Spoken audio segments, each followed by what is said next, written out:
120 शब्द प्रति minute, 512 word. Start. आज़ादी की स्वर्ण जयंती के अवसर पर राज्य विधानसभा में आयोजित विशेष बैठक को संबोधित करते हुए राज्यपाल ने कहा है कि देश और समाज आज भी अनेक गंभीर बुराइयों से घिरा हुआ है और जब तक हम देश को इन बुराइयों से आज़ाद नहीं करा लेते तब तक सही मायनों में आज़ादी को मुकम्मल नहीं माना जा सकता। उन्होंने गरीबी, जहालत, असमानता, भ्रष्टाचार और फिरका परस्ती से लड़ने का जिक्र करते हुए कहा कि इन बुराइयों से आज़ादी ख्वाहिश और बातें करने से नहीं मिलेगी।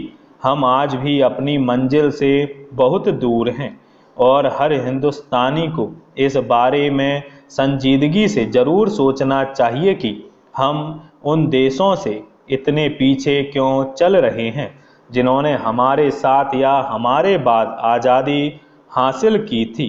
आज भी देश की करीब आधी आबादी अनपढ़ है, 1/3 आबादी गरीबी की सतह से नीचे जी रही है और करोड़ों बच्चे प्राइमरी शिक्षा से भी महरूम हैं और बदकिस्मती से कुछ गंभीर बुराइयां हमारे मुल्क में घर किए हुए हैं। इन बुराइयों के रहते कई बार चारों तरफ से नाउम्मीदी की बातें उठने लगती हैं और देश के भविष्य पर प्रश्नवाचक निशान लगता दिखाई दे रहा है। श्री कुरैशी ने कहा कि ऐसे में हमें निराशा से नहीं बल्कि हिम्मत और हौसले से काम लेना चाहिए। हर देश के इतिहास में ऐसे चुनौती भरे मोड़ आते हैं।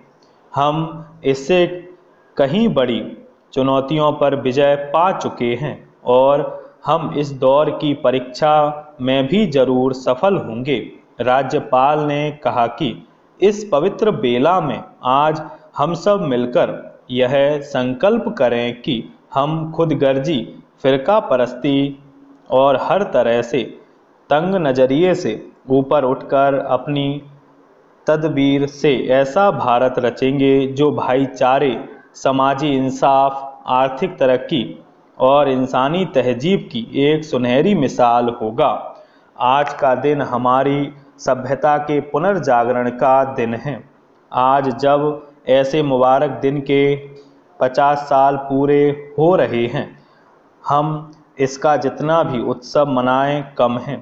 पिछले 50 सालों से हमने कई कुदरती लड़ाइयाँ और पड़ोसियों द्वारा लादी गई लड़ाइयाँ भी लड़ी, लेकिन ऐसी हर चुनौती का हमने कामयाबी से सामना किया और उससे पहले से अधिक मजबूत होकर निकले।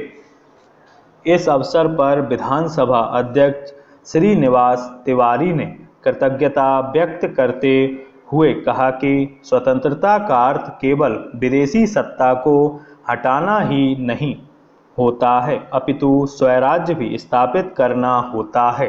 आज़ादी का लाभ सबको मिल सके, हमें यह भी सुनिश्चित करना चाहिए। उन्होंने कहा कि लोकतंत्र में जनप्रतिनिधि का उत्तरदायित्व सामाजिक चेतना को विकसित करना होता है, न कि उसकी भावनाओं को उभारना।